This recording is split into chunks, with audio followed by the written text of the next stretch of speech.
This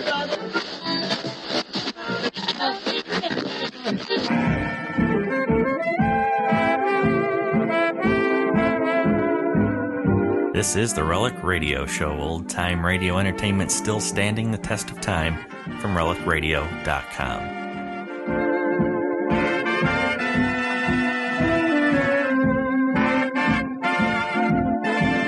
With another hour of radio drama, this is the Relic Radio Show. Thanks for joining me this Tuesday. We'll begin this week with Escape, their adaptation of Rudyard Kipling's The Drums of the Fore and Aft.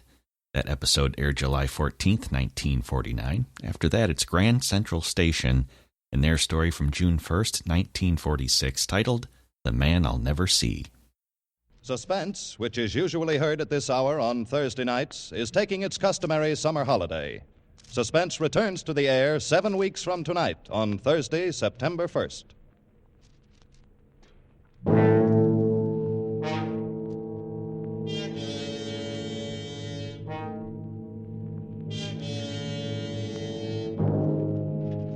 You are deep in the remote hill country of Afghan, face to face with the fierce Pathan warriors, trapped into a hopeless fight from which there seems no escape.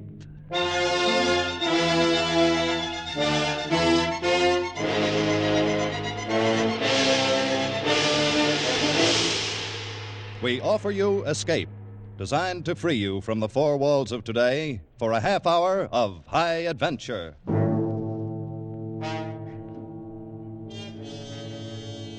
Tonight, we escape to the north of India and to a battle long remembered, as Rudyard Kipling described it in his famous story, The Drums of the Fore and Aft.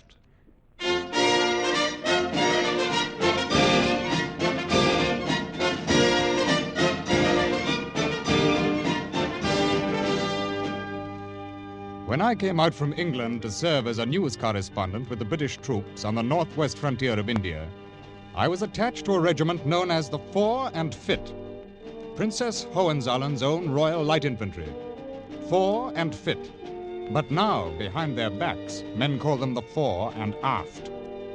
When certain words are shouted in front of other barracks, the troops may come out with belts and fists, but the mere whisper of Fore and Aft brings out the men of this regiment with rifles in their hands and murder in their eyes.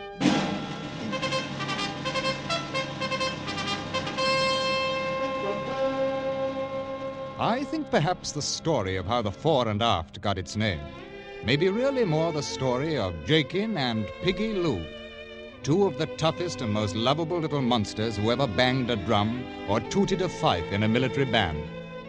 They were both about the same age, with curly hair and the faces of cherubs, and inside were two souls that should have belonged to a pair of devils.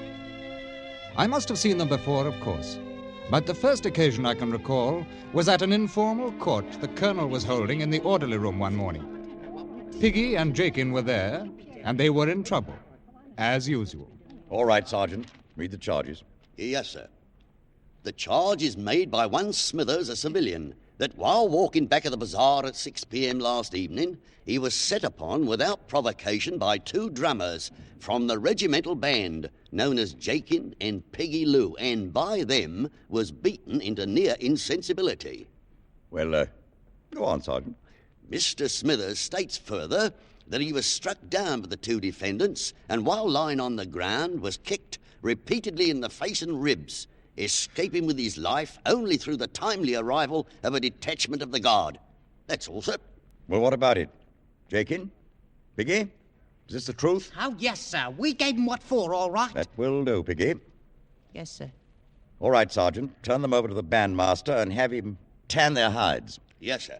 Come on, you.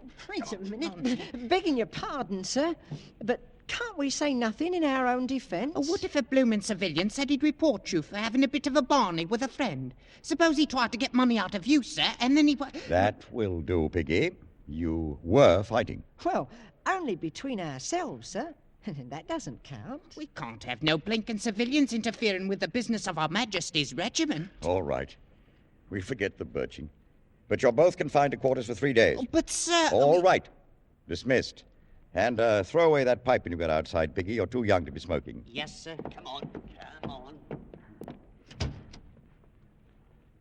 confound it, Kipling. I don't know what to do with the lads. They're not really bad at heart, and they've never known any home at the army. Where do they come from, Colonel? Oh, Jakin is from some back street in London, and Piggy Lou is straight off the Calcutta docks. And in both cases, ancestry unknown. Well, they seem loyal enough to the regiment, at any rate. They are, and loyal to each other in their own way. I'm inclined to think sometimes they've got more real spirit than all these new regulars put together. Aren't you a bit overloaded with green troops, Colonel? Overloaded? My dear fella, 90% of the regiment were in Manchester factories or Lancashire farms 6 months ago. Can't make a soldier that length of time. Any chance of action very soon? Between ourselves, Kipling, we'll probably move north in about 10 days. Oh. No, not to the front, of course. We'll give them a few months to shake down before they go into action. Oh, that's a good idea. Yeah, it's the only thing to do. There's one thing certain. This regiment is not ready for action yet. Only, don't write that back to your paper. But the gods who govern armies seldom choose the wisest plan. On the Afghan border, a large force of Pathan guerrillas began massing near the Khyber Valley, being held in check temporarily by a regiment of Highlanders and a regiment of native Gurkhas. A week later, the Fore and Fit, a regiment totally unprepared for action, was ordered to march north, contact the two regiments, and carry out a joint action to disperse the enemy.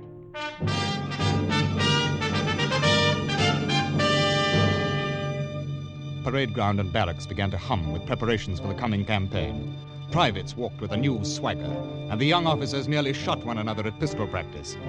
But to Piggy and Jakey, the excitement was like salt in an open wound, for the band was reduced to 20 men, and the drummer boys were being left behind. Blimey, I won't let him do it to me, Jakin. Me, what's going to have a career in the army, being left behind like an old boot. Oh, why should you worry? Now you can stay here with that blooming girl of yours. Oh, what's a girl when the regiment's going to the front? And besides, how am I to explain to her about being left behind with the women? What do you have to explain anything to her for? She's only 13. I've been telling her I'd get myself a medal when the first campaign came along, and how am I to do it now? I heard in the barracks they're going to take Tom Kidd along. He's to be the bugler. 'Course, he's 18, though. He may be 18, but I can plaster the wall with him any day, and with one hand behind my back. Perhaps we could bash him round a bit. Oh, just enough so as he can't bugle no more. You could hold his hands, Piggy, and then I'll kick him in the... No. They still wouldn't take us. Our reputations ain't what they might be, you know. Yeah. Oh, well, for myself, I'd just as lief stay here and do a bit of loafing. With our own regiment going into action, why, I'd as lief have my... Oh, look who's coming. It's the blooming Colonel himself. And so it is, all alone. You know, Jakin, my boy, I think I'll go and have a little talk with the Colonel. You wait here. Have you gone daft with the eats? Here, catch my pipe. Blimey, now we're in for it again.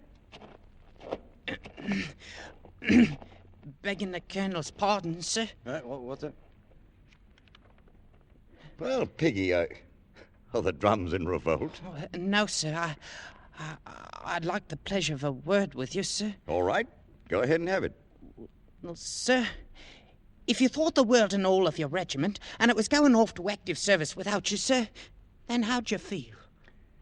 I'm afraid I should feel a bit left out of things. Well, that's how Jakin and me feels about it, sir. You've no idea what a campaign can be like, Piggy. Why, you'd flop in your face in the first 20 miles. Oh, no, we wouldn't, sir. We're good at marching. I've told my girl I'd bring her back a medal. I've just got to go. I see. Think you could pass a physical? Not the slightest doubt of it, sir. We're both of us very healthy for our age. All right.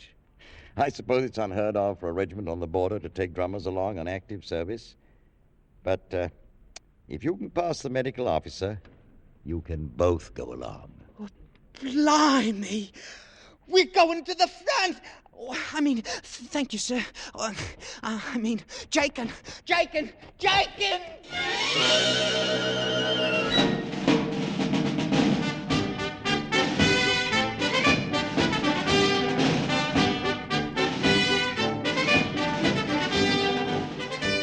The regiment marched out of the station 2 days later, and all those left behind lined the road that led past the parade ground. The band stood by and played them out, waiting to fall in at the rear of the column. And although Jakin perspired and beat on his drum manfully to cover up, it was quite evident that Piggy Lou was not with the band. Jakin kept glancing at the cedar hedge behind him, and I had a pretty good idea why Piggy was being detained. You've just got to be awful careful and take real good care of yourself, Piggy. You're so venturesome. I'd worry all the time. It's hard, Chris. I'll grant you it's hard, but what's a man to do when his regiment's called on active service now? Yeah. Give us another kiss. Oh, Piggy. That's more like it. If you'd have stayed here like you'd ought to, you could have had as many as you wanted. And if I'd done that, Chris, you wouldn't think anything of me.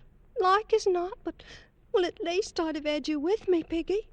And all the thinking in the world ain't like kissing. And all the kissing in the world ain't like having a medal to wear on the front of your coat. Oh, who cares about a medal? Just stay with me, Piggy, darling, and I'll love you true forever. Ain't you going to do that anyhow, Chris? You said you was. Oh, of course I am, but it'd be lots more comfortable if you stayed here. Don't take on about it, Chris. I'll be coming back, and I'll marry you someday, too. I promise. Oh, but when? Years and years, perhaps. You'll be careful, won't you, Piggy? Well, a man has to take his chances in the army, Chris, but if it happens, I'll be thinking of you right to the last. Oh, don't talk like that. Oh, now, here. Give us a kiss. Piggy, come on over here. We're about to fall in. I've got to go now, Chris, my love. Don't you be forgetting me. Oh, I won't ever, Piggy. Here, I made something for you to take with you. What is it? It's a button bag. All the regular soldiers carry them. I put some of me hair in it. Well, now, it's awful kind of you, Chris. Oh, it ain't made so well, but I didn't want nobody else to help me, not even Mum. I'll carry it right over my heart, so long as I'm alive. Oh, don't say things like that. Piggy, come on. Give us one more kiss now. Can't stay no longer. Oh, Piggy. Goodbye, Chris. Take care of yourself. Goodbye, Piggy. Be careful. Oh, be careful. I'll be coming round to see you, Chris, my love, when I get back from the war. Oh, Piggy. Well, it's about time. And lucky we're not both in trouble. Here, stick this blinking fife in your ugly mouth and blow on it. Petticoat chaser. Just beat your drum, soldier, before I decide to beat on your ruddy head a bit. Tell the colonel he can shove off now.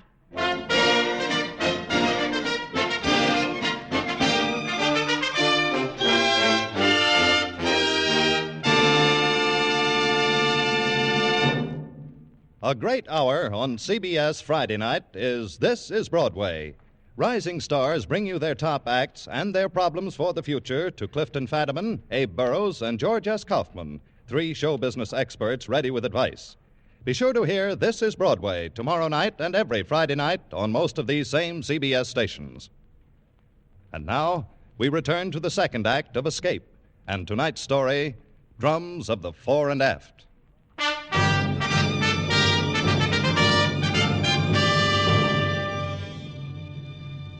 And so the Fore and Fit went north to the wars, first by troop train, and then on foot, when the last railhead left them with a 7-day route march before they'd reach the front up ahead. And during those 7 weary days, the regiment began to crack. The men weren't hardened to the long miles of marching, and they found themselves dead tired before noon of each day. The food was bad, and the water was worse. And on the second day, the snipers started in. They would hide in the tumble rocks of the low brown hills beside the road and wait for the column to pass. The first sign of one would be a flash and a puff of smoke, and some man on the long line of march would die without ever seeing the enemy who'd killed him. And even at night, the tired and nerve-shattered men could find no rest. If anything, the night hours in the dark tents were a good deal worse than the daylight hours on the dusty road.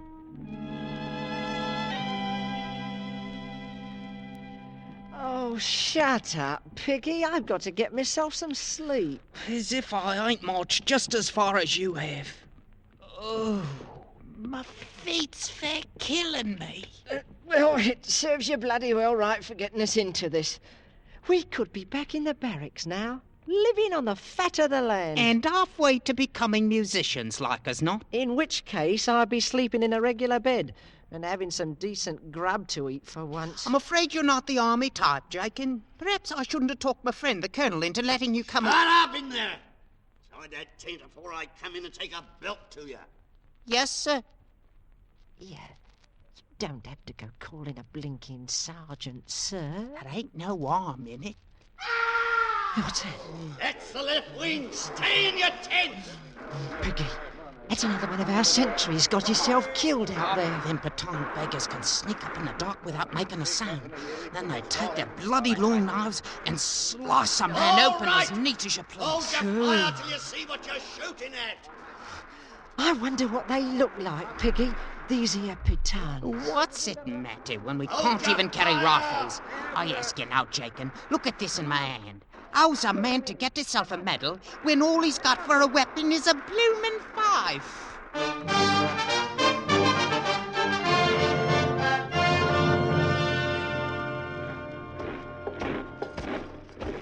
Late afternoon of the 7th day, weary, savage, and sick, their uniforms dulled and unclean, the Fore and Fit rendezvoused with the Highland Regiment. Hey, lads, here comes the new regiment, the Fore and Fit. The Fore and Fit, eh? And may I ask you, what is it they're fit for? Some of the men bore wounds, and some with stretcher cases. But the real casualty was the regimental morale. These raw recruits had marched out of their station in the south with the band playing, and somehow they'd imagined they might march gloriously into battle the same way. But no band played when they slugged to a stop at the brigade encampment. Blimey! Look at them chaps over there wearing petticoats. A lot you know. They're islanders, me lad, and I've heard a man had best take no liberties with them. Oh. Well, Piggy, do you think we found the ruddy war at last? What else? Ain't that a full-blown general over there talking to our colonel? Had a bit of a rough time of it coming down, sir. My men have been rather mauled with no chance of a fair return. They only want to go someplace where they can see what's before them. I understand, Colonel. I wish I could let you have a few days to recover, but I simply can't spare you just now. Oh, there'll be no need of it, sir. All we're wanting is one good night's rest. I see. Well, you can pitch your camp next to the Highlanders, Colonel, and I suggest you call a general inspection before dark. We plan to attack the enemy position at dawn. Very good, sir.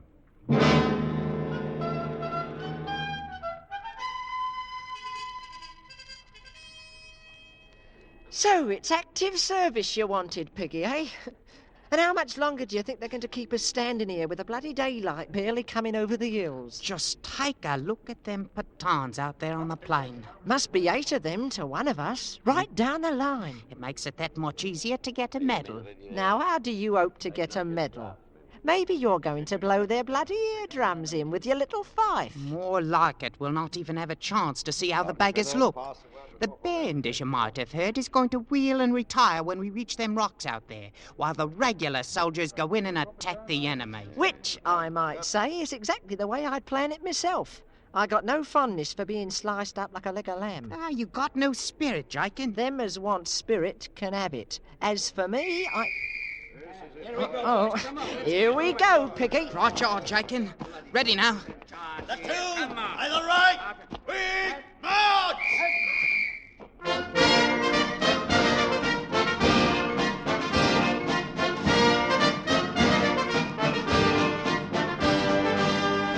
Watch yourself now, Jakin, and step lively. Just keep your eye on me, and I'll make a bloody hero out of you. Only someone had blundered. Someone had misread an order. And the Fore and Fit moved out onto the plain to attack the enemy force alone.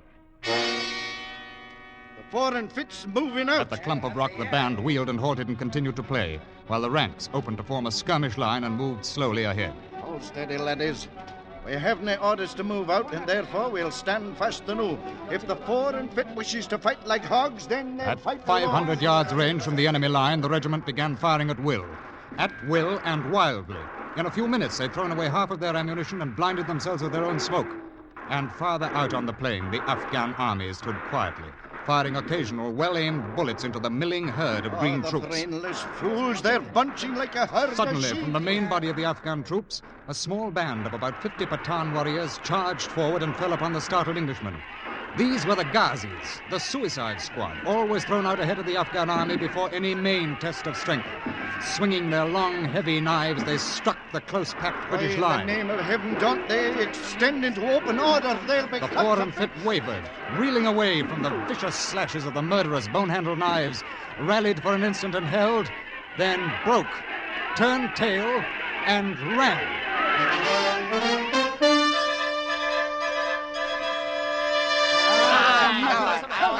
Will you look at them laddies? They turn and run. I might say they make better speed to the rear than they made to the fore. They're anything but Fore and Fit now. More like it to call them the Fore and Aft. It'll take them a long time to live that one down. At the fore and aft. The regiment took no thought for the wounded, for the men left behind. Nor did they stop until they jammed in the pass that led up to the hill. And the band, too, was carried along with them in their headlong flight. All the band, except 2 men.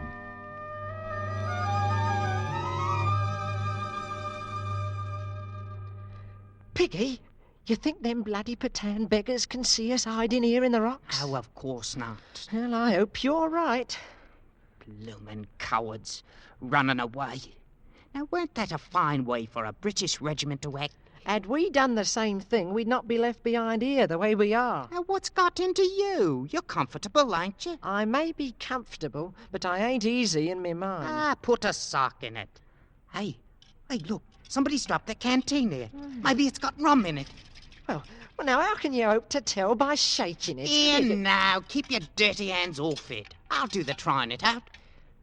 Well, is it, Piggy? Is it? No, it's water. Oh. Here, have yourself a free drink on Her Majesty, drummer boy. Righto. Shaken, look. What? Them Pathan beggars is starting back for their own lines. Hey, keep your head down. Well, now with the bloomin' enemy retiring, perhaps our lads'll come out and rescue us. Not them, the bloody cowards. Well, don't they know the Pathans ain't chasing 'em no more? They can't see nothing but their own precious skins. Mo. Maybe we ought to give 'em a little music. Show 'em it's all nice and cosy out here now. What? Do you want us to go and get our blinking selves shot? Oh, they ain't no enemy close by now. Come on, Jakin, take up your bloody drum there. Here, are you positive there was only water in that canteen? Oh, so like as not you're a coward too, the same as the rest of the regiment. What? I'll show you who's a coward, Piggy, my boy. Here, take your blooming fife. There, and stick it in your ugly face. Well, now, so you have got a bit of spirit. Maybe I'll speak to my old friend the Colonel about it. Oh, shut up and start blowing. You ready? Ready all? Now.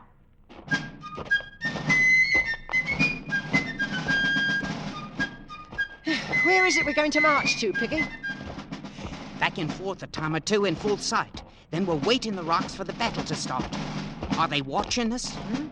Yeah, they're watching us. Oh, yes, they're watching us all right.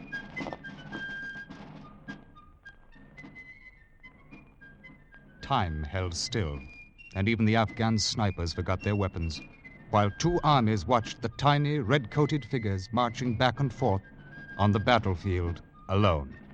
Aye, and I'll tell you for certain, there's a pair of brave laddies down there. All right, you bleeding cowards!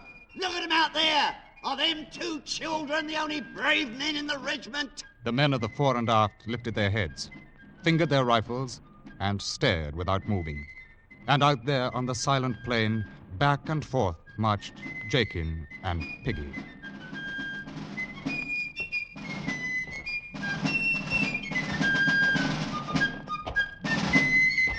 Have we got to play these blooming instruments all day long? Ain't the blighters ever going to come back?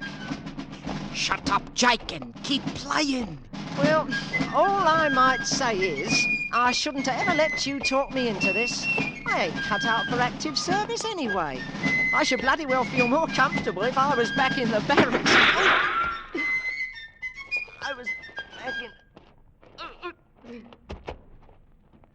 in... Jakin! Oh, you blinking heathen blighters! You've killed Jakin! All right, I'll show you who's afraid of you!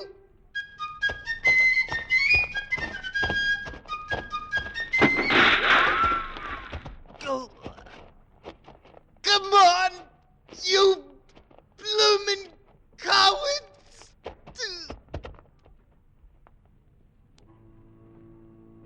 2 armies saw them die from the sniper's bullets.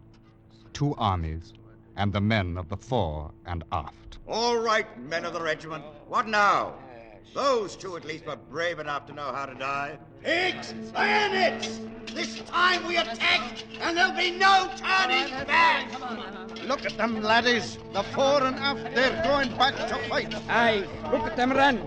That's how it should have been done the first time. Aye, laddies, and now is the time for us. Orders or no, here's where we join the fight.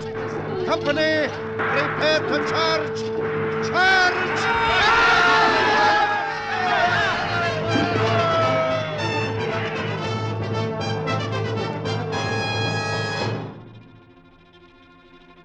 Late afternoon saw the Afghan army wiped out, and the general explained to me how everything had gone according to his plan, and how he hoped I'd cable that back to my paper in London right away.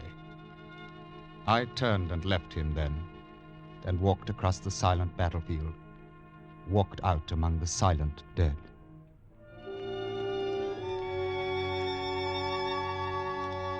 The 2 tiny figures lay quite close together, Jakin fallen across his broken drum, and Piggy Lou with the fife still clenched in his dirty fist. A bulge under his tunic caught my eye, and I reached in and drew out a button bag, embroidered crudely with the name Chris. I made it for you myself, Piggy darling, and I put some of my own hair inside of it. I'll wear it right next to my heart, Chris, so long as I'm alive. I thought how Chris would soon forget, and how the world's memory is no longer than hers. The sun was sinking away into the west. The button bag in my hand was soaked, damp, and over the left breast of Piggy's grimy uniform, over the pocket where decorations are usually worn, a brighter red stain had spread out through the coarse wool, looking very much like the bright red ribbon that goes with a medal.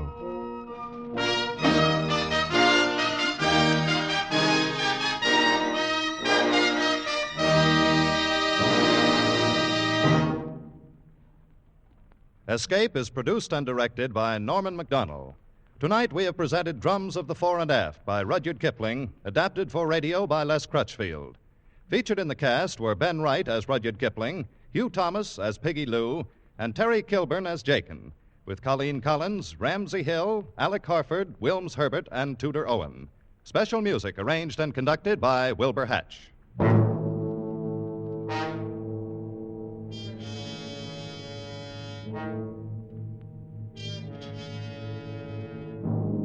Next week, you are hanging by your fingertips on the sheer face of an ice cliff, suspended 1,000 feet above instant death, with your strength running out and with no chance for escape.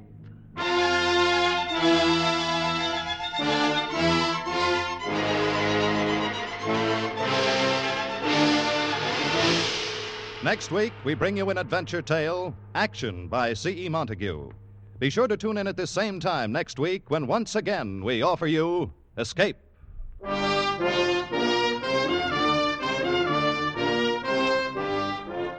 In just a few minutes, Casey, crime photographer, embarks upon another adventure with death.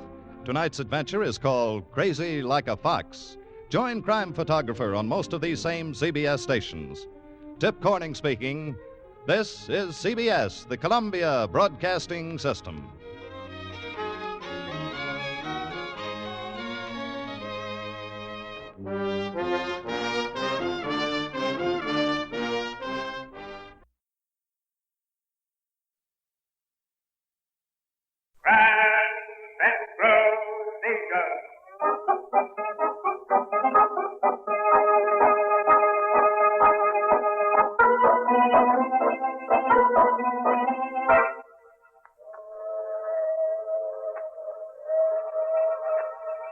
To some people, the distant whistle of passing trains are like remembered lullabies.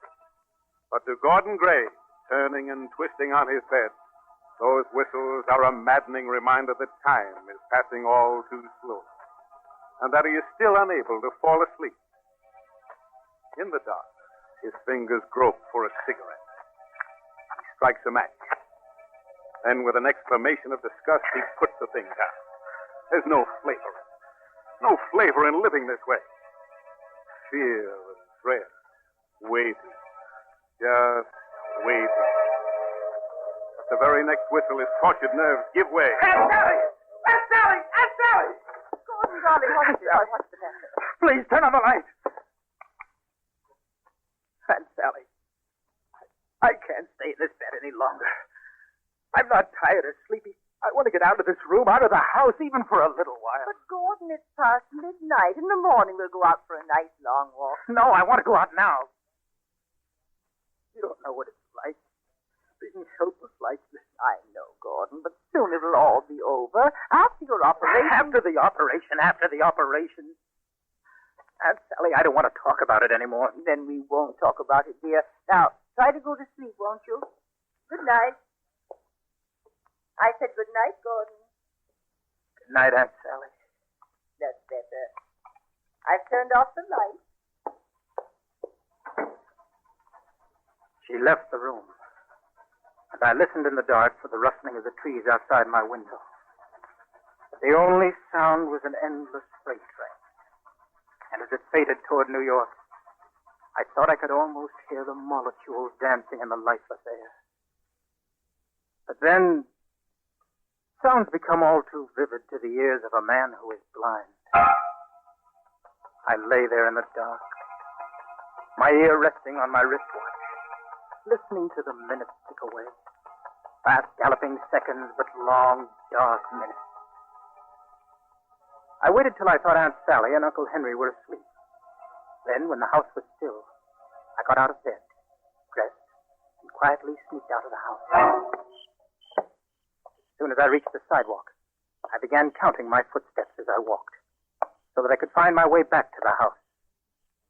10, 11, 12, 13,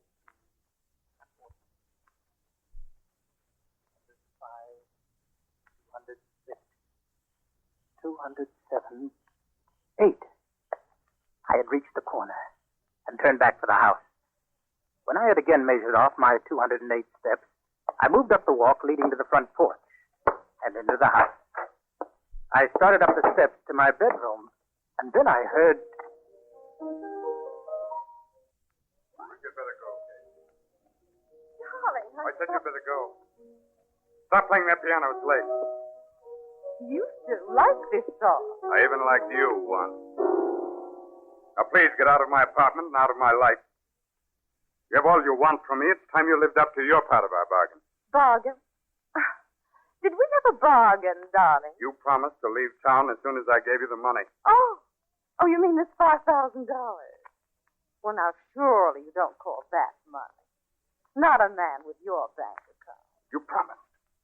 Less than 30 minutes ago. Listen to me, Gimpy. You might as well face the facts of life. I'm a woman who knows a good thing when I see it. I'll let you know when I think you've paid enough. That's all I wanted you to. I know that you have no intention of ever ending this extortion. What are you laughing at? Oh, that walk of yours, that foot you drag along, Gimpy. You look like... Gimpy. away from me. Stay away. Gimpy, put down that knife. Gimpy, I was only kidding. I was only...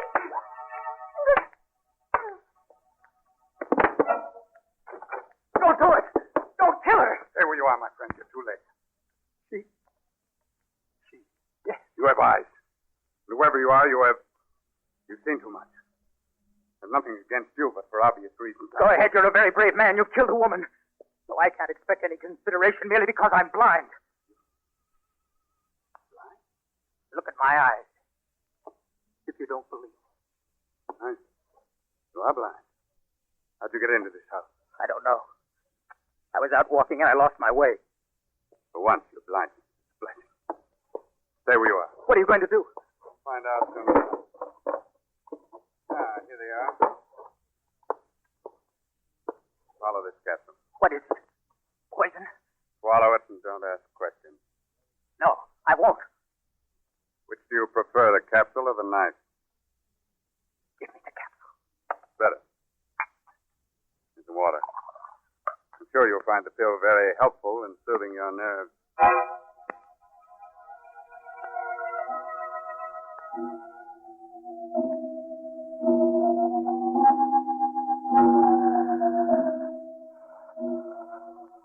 I think he's coming around now, ma'am.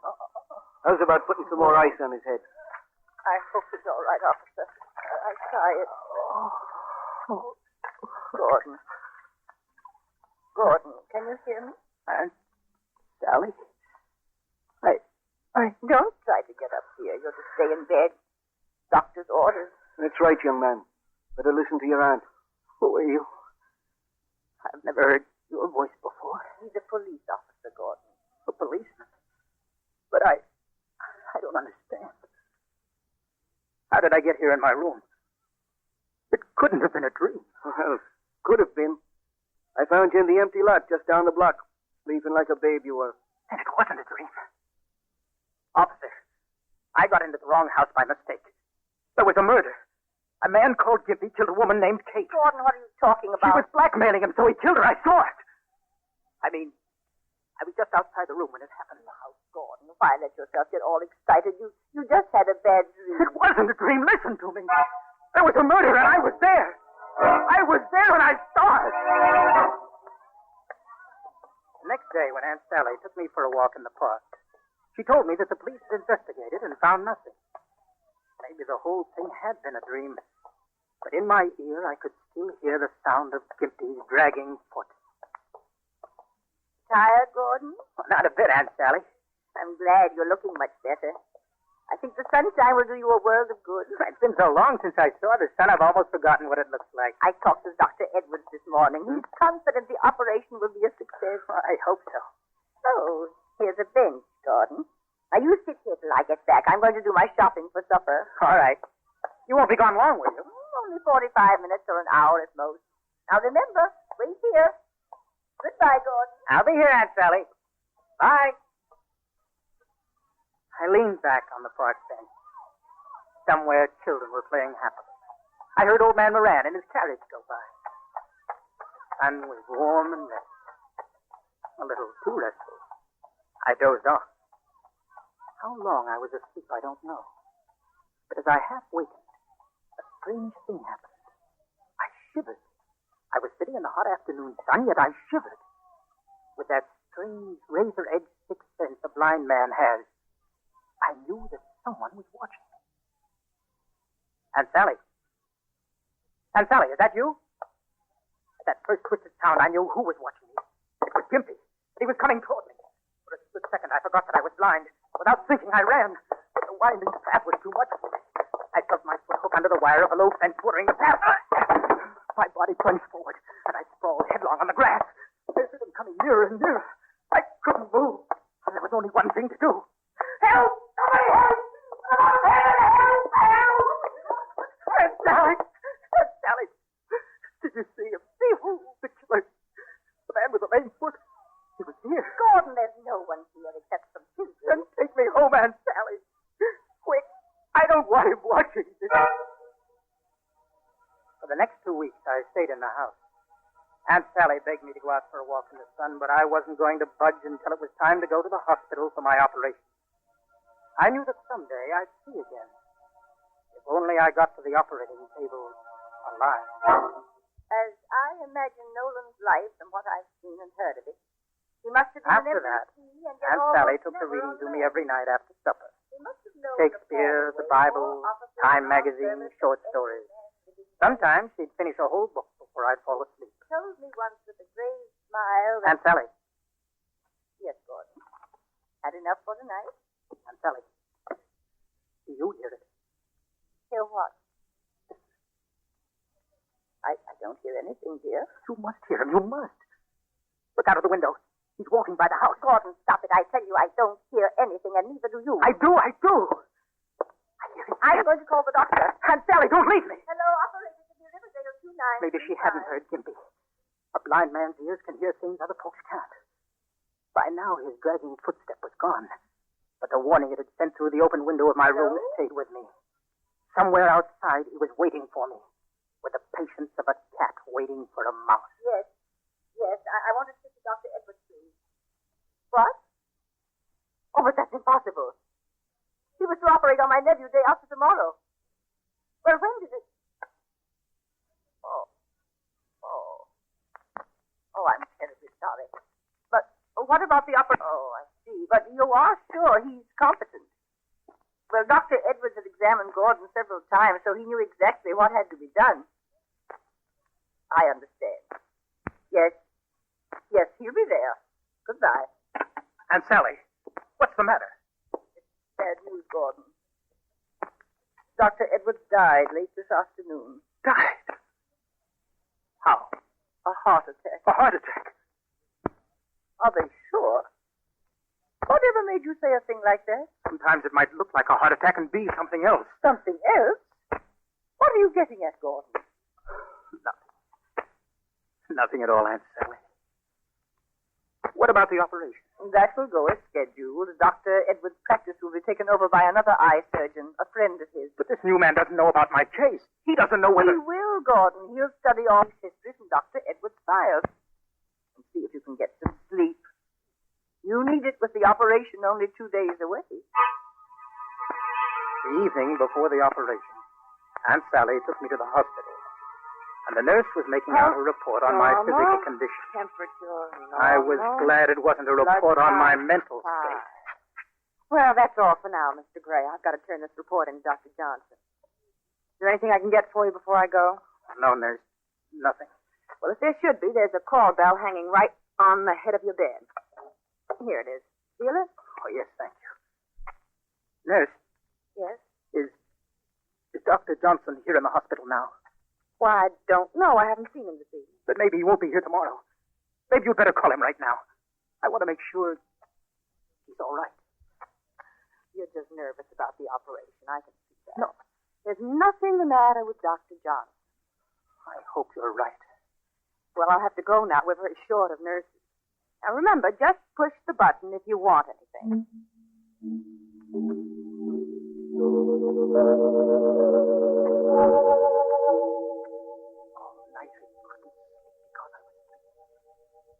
You know what I was thinking on that hospital bed? That Gimpy had murdered Dr. Edwards. Somehow he had found out that Dr. Edwards was going to operate on me. So he killed him. He could have done it. He would do anything to keep me from seeing again. Because he knew that as soon as I could use my eyes, I'd find him and turn him over to the police for murder. That's what I was still thinking in the morning, as I waited for them to come and take me to the operating... Then I heard him again. Right here in the hospital. He was walking along the corridor outside my room. Maybe he was looking for me. Or for Dr. Johnson. He'd already killed a woman named Kate. And maybe Dr. Edwards, too. Why should he hesitate? One more murder.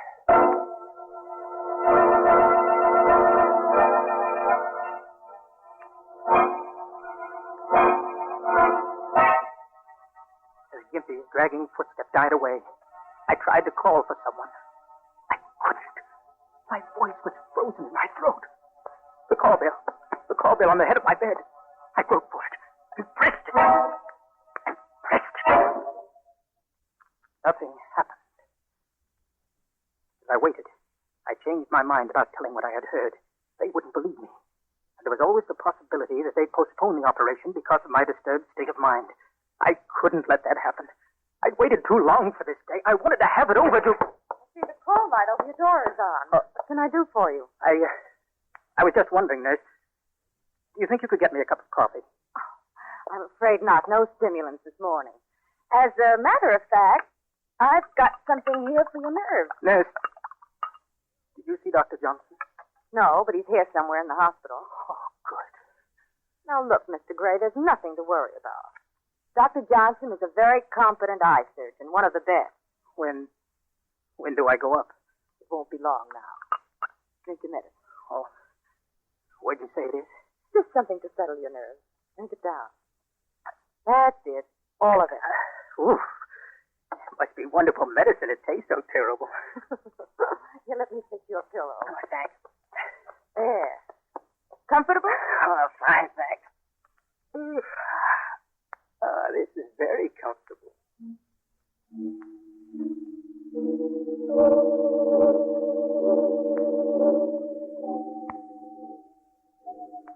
That nerve stuff she gave me was sleeping medicine. I don't even remember her leaving the room. Inhale. The next thing I knew was that I had a mask over my face. That's it. It's hard to breathe. Inhale. Stuff I was inhaling made me a little sick. It was ether. Now, inhale. I didn't need eyes to know that I was in the operating room.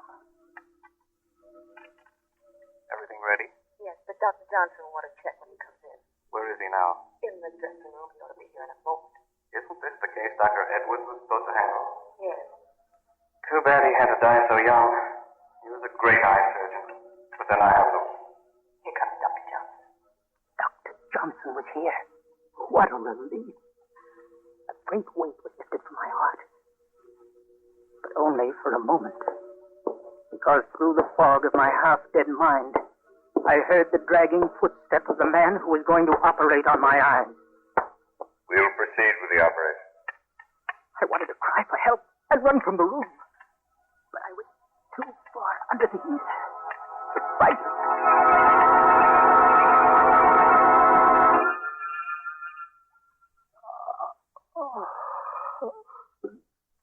Coming out of the ether now. Gordon.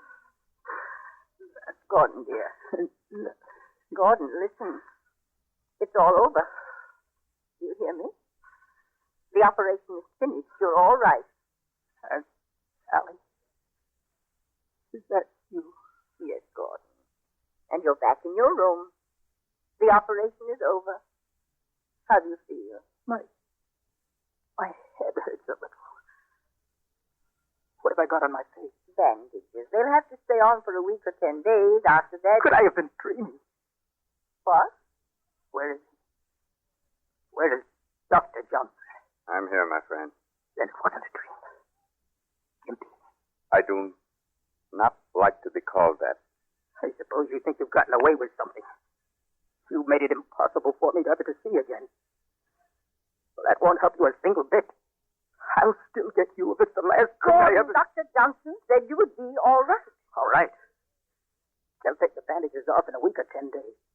And by that time, he'll be thousands of miles from here. Not quite that far, my friend. Then you admit... Yes. I do. And what about that woman? The woman you murdered? My wife. For 6 years, I'd asked her to give me a divorce. Last she agreed after I'd given her practically everything I owned in the world except my surgical instruments and my cane. But when I saw her demands would never end, and she'd always be asking more, I had to kill her. You've as good as convicted yourself by confessing all this to my aunt and me. Yes, I know that. I was the only witness to your crime. In the operating room this morning, you could have seen to it that I would always be a blind witness. My friend, I considered that. Yes, I even tried many times to kill you. I thought about it again as I started to operate. But you were my patient then. I had been a doctor for a good many years. My practice was the one good thing left in my life. I could not betray it, even to save myself. Doctor, I owe you a deep apology. In a week, you will have the use of your eyes. In a few years, as you grow older, you will see many things more clearly. I'm ready, officer. Then we'd better be going, Doctor.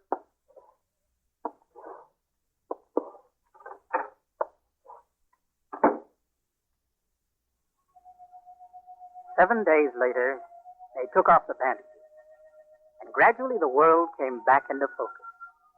The shining brown eyes of my Aunt Sally, the white sheets of my hospital bed, the blue sky outside my window, the rainbow of flowers next to my bed. And since that afternoon, I have never seen, and I probably never will see, the man who gave me back my sight.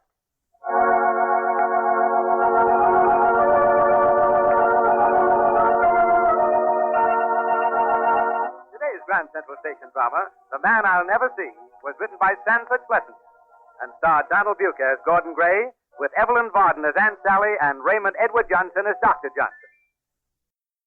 That's the Relic Radio Show for this week. I'll be back next Tuesday with another hour. In between now and then, you can find more from the shows you heard today, past episodes of the Relic Radio Show, all the other podcasts, and thousands of other old-time radio episodes, and a Shoutcast stream, all at relicradio.com. If you'd like to help support Relic Radio in its 15th year, you can do so from the website as well. Click on the donate link or visit donate.relicradio.com. We've got some downloadable sets for certain donation amounts, so any amount is always helpful and appreciated. Thanks as always, those who have helped out. Thanks for joining me today. Be back next Tuesday with another episode of the Relic Radio Show.